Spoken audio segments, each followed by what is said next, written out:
నీకు తెలియదు.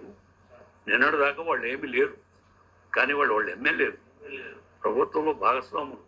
మనం వాళ్ళతో కూడా సంప్రదించి కార్యక్రమాలు చేయాలి, వాళ్ళని వెంటబెట్టు పోవాలి. అలా మాట్లాడుతుంది ఎక్కడ మాట్లాడు నా దగ్గర మాట్లాడు, నా చెప్పును పెట్టి కనిపిస్తాను, వాళ్ళు ఏంటి ఎమ్మెల్యేలు అని అహం పెరిగిపోయి ఇంటికి పోయి మళ్ళీ అప్పుడు మాకు సెల్ ఫోన్లు లేవు. ఇంటికి పోయి ల్యాండ్ ఫోన్ చేసి ఒకటే దుంపలు ఈ గన్మెన్ వచ్చి మళ్ళీ నాకు బెడ్రూమ్లో బ్యాగ్ తీసి చెప్పు తీసుకో, ఎవరా ఎమ్మెల్యే దండం పోయి చేసి పిచ్చి కూతలేదు పాడు చేసి.